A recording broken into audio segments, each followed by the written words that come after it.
Hello everyone. Welcome to another episode of Security Pill with CyberExpress. Today we have with us Mr. Santosh Kamane, CEO of CyberFit Solutions, a senior cybersecurity executive.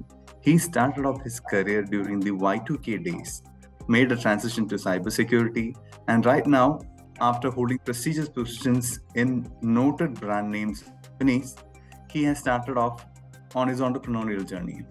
Welcome, Santosh. It's a pleasure having you here. First of all, congratulations on your transition from execution to entrepreneurship. Tell us more about CyberFit. Sure, Chandu. First of all, thank you, Chandu and Taruna for scheduling this discussion. And thank you, team CyberExpress. It's been, a pleasure connecting with you guys. Certainly, like you said, since you mentioned 20 years, just realize that, it's been long, things have really changed. When I started my career, that was from around 1998. It was just evolution of internet, late, 90s. We were still in, I think, Web 1.0. Just static HTML pages. Now things have changed, right? We are in Web 2.0 already.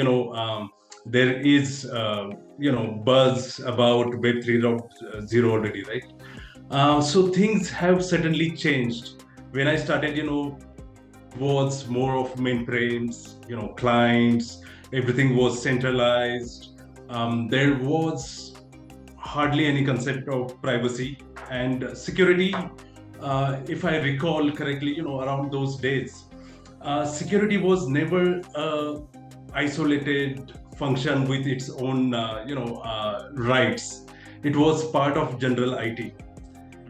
But then, luckily, after 2000, it got its, prominence. It got, its due, recognition. And organizations started realizing that, with internet expanding, with these diverse systems, open connectivities, it was important that data is always protected. Back in those days, I clearly remember, around 2002, 2004, all we could do is really take care of your firewalls, just taking care of what is allowed, what is not allowed in that particular network. Then harden your operating systems, make sure that you tweak it to a point where you disable or deny anything which should not be allowed by default. So these 2-3 initiatives, then you will be all set. But now that the internet itself has evolved, the telecom sector moved from 2G to 5G. The privacy concepts have come, different regulations have evolved. Whereas earlier it was ISO 7799, now you have NIST, you have SOC 1, SOC 2 privacy regulations, and especially the banking industry has evolved a lot. I mean, probably banking industry was one of the major major areas to go through this digitization. And because banking handles sensitive data, valuable information, it needed that sort of control. So just to sum up, over last 20 years, things have really changed. Looking at the future, I think there will be more and more changes. And especially about me, after working with service industries, then spending a lot of time with financial institutions and banking captives. So in last 20 years, all these regulations like privacy, data protection, these regulations have come up, and these regulations are very demanding. Like in India, you have RBI, you go to other countries, you have different governing bodies with, very stringent regulations. So that keeps every entity on its toes. Like I was saying, in last 20 years, there have been, a lot of regulations, frameworks coming up. Banking, especially, the governing bodies in every country, every region, they have come up with these stringent regulations. Like you have RBI in Singapore, you have MS, then the Fed in US, they have, revised their, cybersecurity requirements. Now with that and the technology, transformation over the years, the cybersecurity is very, very important aspect that we all know, and it requires everybody's contribution, everybody's role in terms of protecting data. Now, coming back to my own transition to CyberFit, especially. Yes. Right. So that was on the cards after spending, about 20 years in industry. I really wanted to see if we could come up with a solution where we could address some of the key risks which were not addressed with that greater, attention and focus. So this is where CyberFit idea originated. And the product, we have this product called as Wipeout. My partner Sanjeev 𝗍𝗍𝗍, he's also a technocrat. He's been into, building technology companies for last 20 years. So this is where we thought, we could focus on data sanitization areas, which was the last phase of data cycle, something that we have been ignoring. There have been breaches, and that needed good attention. So that was really the motive behind CyberFit. Okay. So there are two interesting points that you mentioned, your experience in banking and the transition. But before that, I'd like to know the beginnings of your career. Like after being a system administrator for 2 years, you moved your first official cybersecurity job in the year 2000. That I remember that as the year of the Y2K hangover year. People were getting aware of what was happening. It was the year in which internet cafes have started springing up in Indian cities. Even I did my first browsing to look at my board exam results in internet. So in these last 22 years, could you list the biggest changes that you've seen in the industry in general?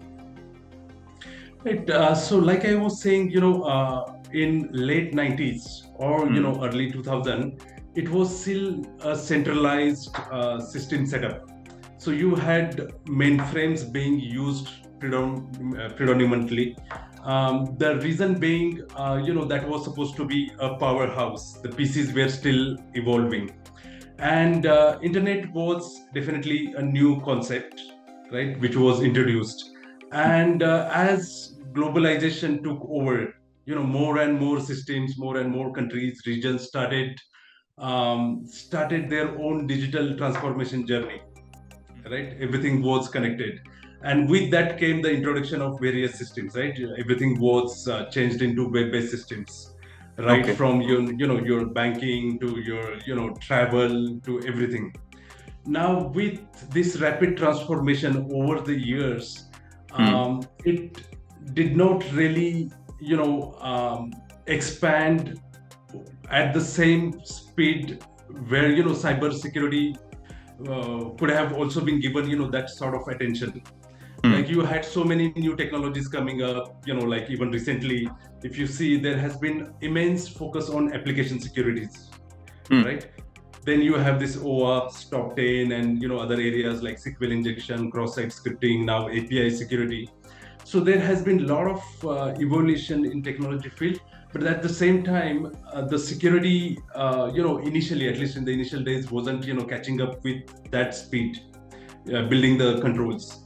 But fortunately, in last, let's say 5 to 7 years, the change that I see with the mindset, let's say like shift left, specifically, these days you hear this term shift left. So which says that, you integrate security into the earlier stages of life cycle of everything, right? Be it privacy, be it SDLC. So the sooner you introduce the security mechanisms, it's, earlier you identify the risks, and then it becomes easier to design the controls.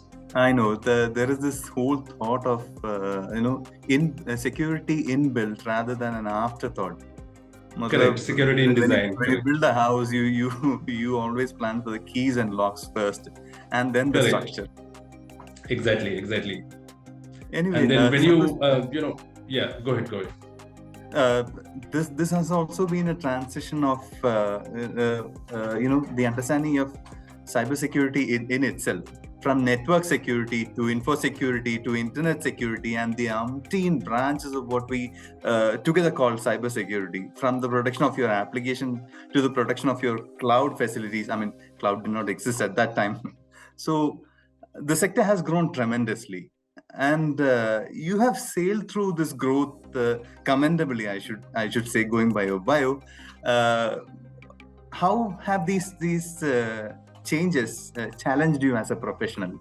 Like, was the transition easy? The continuous learning process, the continuous upgradation, and obviously getting others on board as well. As and when you climb the seniority level, the more responsibilities you shoulder, and particularly the kind of the biggest would be to get other people on board, making others understand security initially, and then making them understand the threat. So how have these changes challenged you as a professional?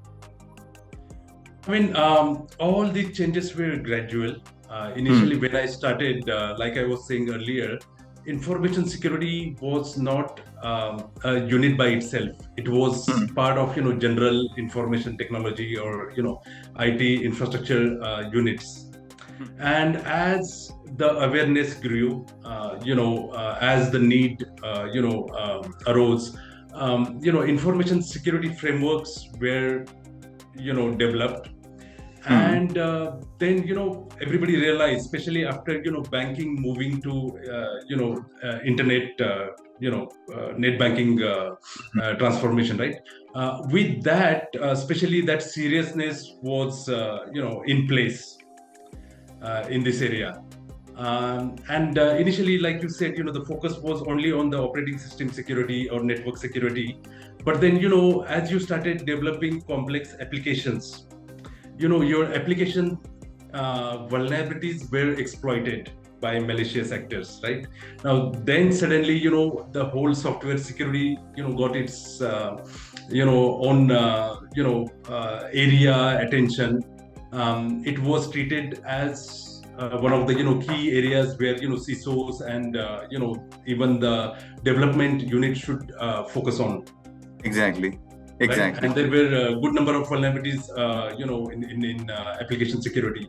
So things have changed, and with the number of malicious actors, going up every day, because internet is open system, right? It gives you that anonymous identity. So there is a need for continuous monitoring.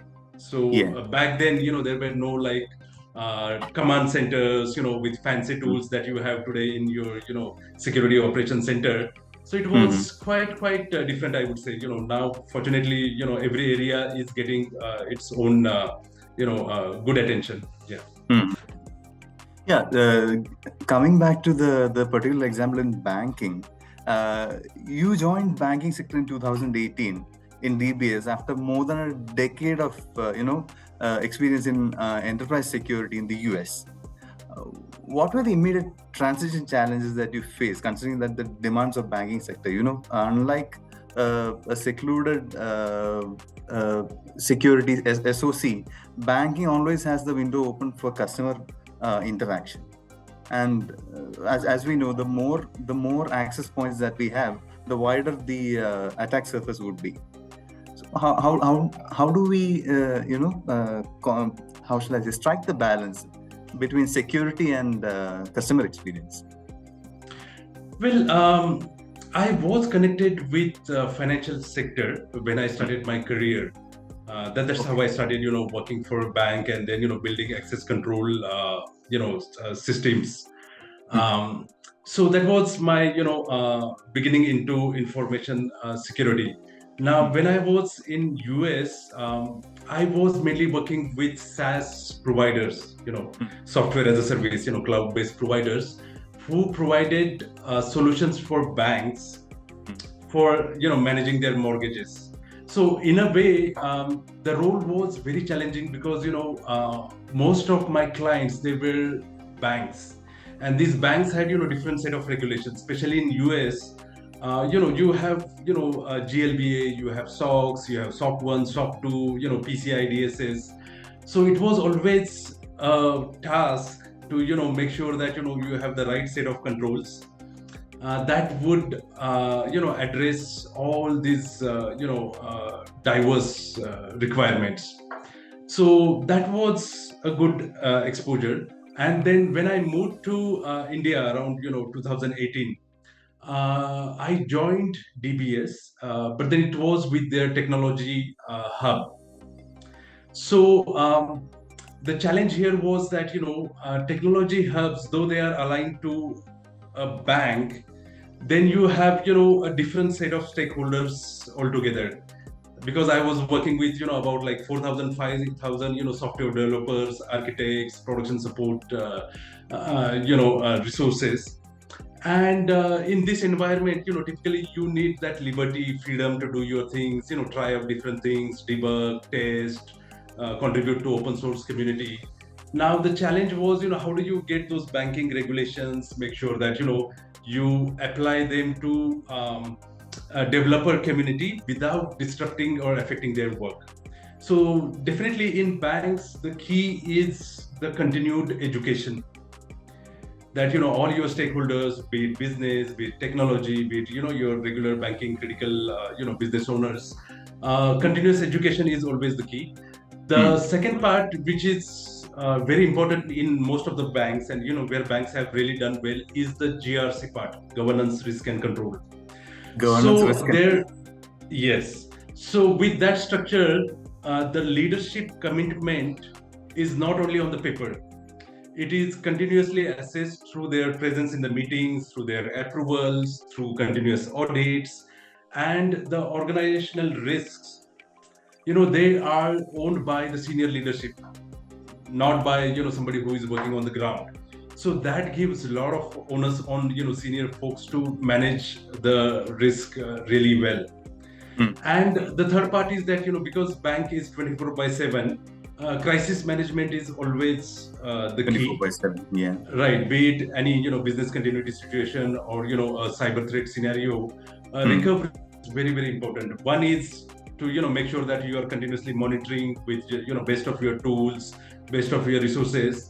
But then in the event you have incident, right? Something that has a definite impact. Then what matters is how soon, how well, how systematically you can recover and get back to your business. Exactly. So that's something which works well with the banking sector. Yeah. Yeah. Speaking of incident, it is slowly becoming sort of an accepted fact that cyber incidents can happen to anyone. The panic factor is still not there. Like it's a given that if you are on internet, if you're connected, you're vulnerable, and if you're vulnerable, you're hackable. So do you think that we are kind of becoming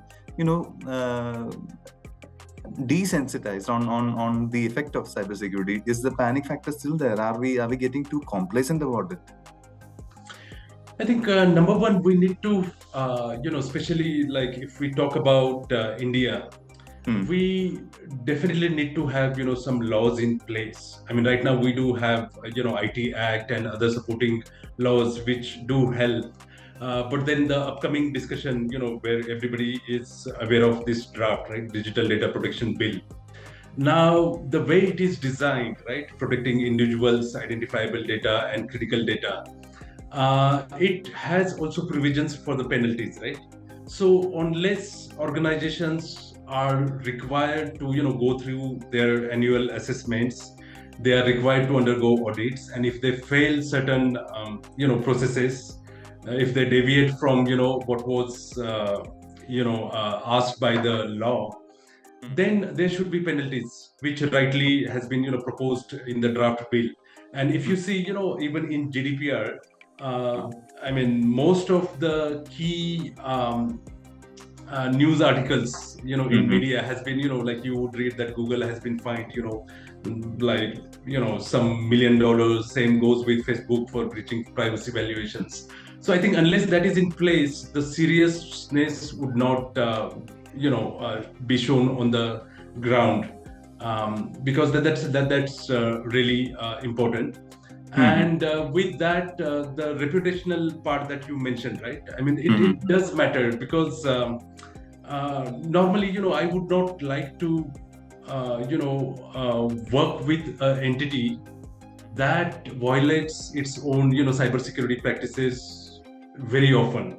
and is not Okay. serious about managing my own data. So I don't feel having any engagement with such bank or be a retail entity or ERP. So in that context, I think it is very important that this law comes into act. Okay. Can I ask you, digressing a bit? Can I ask you a bit of a personal question? Like, you're an entrepreneur right now, and obviously, as and when you scale up, you will definitely be sourcing funds. And the ultimate objective, the destination of all cybersecurity entrepreneurs is an IPO, which garners attention. So, would you be open for an investor to have a cybersecurity audit of your company? Like, they would want to be sure that the company that they are investing in is pretty serious about their cybersecurity posture. Obviously, I mean, that would be the first thing, we would do it ourselves. And over the years, I think, we have all realized importance of, classifying your data, identifying, which are your critical assets in the company. How do you, store, process, erase sensitive data, right? So these protocols have to be followed. And audit certainly helps. I mean, the external audit, internal audit, regular vulnerability assessment, penetration test. So that's something should always be welcomed, because information security is one area where there is always room for improvement. Because we live in a world where, we keep hearing about these zero-day exploits, zero-day vulnerabilities, right? So what it means that, you have a situation where there is no remedy. So in that context, it is very important that, you continuously assess your own security posture. You manage those risks, because in today's world, if you see, there is no company without no risk. Risks will always be there. Threats will always be there. What you can do is that, you can make sure that you have controls in place that would bring the risk to the acceptable level. Okay.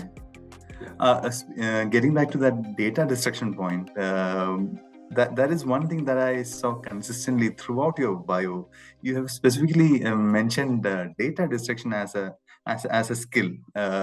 Why is data destruction that important? Like, is it because of the security posture or the government regulations? Could you please explain it further for me?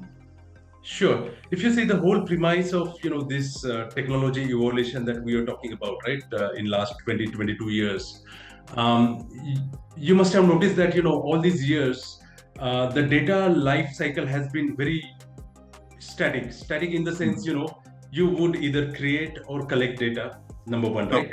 You would process that data, you would use that data at some point, right?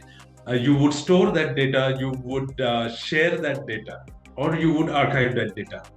And when you don't need that data, you should erase it. That would be the last phase in any data life cycle. Now, traditionally, over last 20 years, there has been a lot of attention given, and rightly so, to everything except data erasure. Okay. Right? Because when it comes to data sharing, you realize that now you're sending data outside of your organization to somebody who is not part of your trusted circle, right? So rightly, the firewalls, CASBs, the SIEM, antivirus, EDR, all these tools, they were rightly designed keeping in mind that everything but data eraser has to be addressed. Now, when it comes to data eraser, we realize that, normally, almost all regulations, they require you to have secure data disposal methods in place, number one, right? And traditionally, what organizations have been doing, they either DDoS the hard drives or they would, physically destroy it. Now, in both cases, when we research, we notice that, you have to engage a third party to, kind of DDoS your hard drives or, manage your sanitization. And that is where, there is a risk of data leakage. And in fact, this year, Morgan Stanley, some of their hard drives were found in auctions, which they thought were, they were facing fines for that, right? Yes, they had to pay almost like $35 million, right? Fine. So that was one part. But then, obviously the risk of losing that sensitive data, right? 15 million customers, that was too high. So this is where we thought that, we could come up with a solution where the organizations have control on their own data sanitization mechanisms. Because today, even the privacy regulations say that, okay, after retention policy or your retention period is over, you need to securely wipe your data. If not, if unauthorized access takes place, somebody would try to recover that data, right? So that data should be erased. So we developed a tool called Wipeout, which is more of a centralized management data destruction policy compliance tool. So from enterprise server, I can remotely wipe the files that I don't need. I can schedule the files that I need to wipe. I can wipe the drives. If my laptop is stolen, just like your mobile devices, you can initiate a remote wipe whenever it comes back online. So keeping in mind, all these needs to develop this sanitization policy for organizations and for individual customers also, this is where we thought we'll focus, and the product was developed with this concept, and then we got it patented as well. Yeah, impressive, really impressive. So before we wind up this conversation, I'd like to ask one question. What would be the one big tip that we would like to give enterprises when it comes to data privacy? Not about compliance, but the ideal practice that they should be doing. Well, when it comes to data privacy, the general myth around data privacy is that, if you manage your information security, data privacy is taken care of. Information security complements your privacy regulations, because privacy is more about consumer rights, right? As a consumer, how my data is collected, why it is collected, how it was processed, how it was shared, how it was deleted. I have all the rights to know, because that data is sensitive. That data can be misused by somebody to identify me, right? So organizations need to keep in mind that it's not always about tools that you can fix these security issues. It's also people, it's also processes. So you need to have the right processes, when you collect the content, when you approve requests, when you dispose data, when you share data, and more importantly, putting up these privacy audits in place. I mean, one thing is to have, this privacy law in place, but then, in your general risk assessments, in your risk registers, you should always put, even privacy-related risks, in place, so that privacy is never, out of your sight. Because at the end of the day, all your critical data, all your identifiable data, all your IP is what matters. I mean, if it is in the wrong hands, then that's when the problem starts. Yeah. Exactly. This is going back to where we started. Start building with privacy in mind rather than keeping it as an afterthought. Correct. Thanks a lot, Santosh. That was a really informative and enlightening chat. This was Privacy Pill by the Cyber Express. This is 𝗘𝗿𝗍𝗂𝗧, the executive editor of Cyber Express, signing off. Thanks again, Santosh. It was a pleasure meeting you. Same here. Pleasure talking to you. Thank you, Chandu. Thank you, Taruna. Thank you.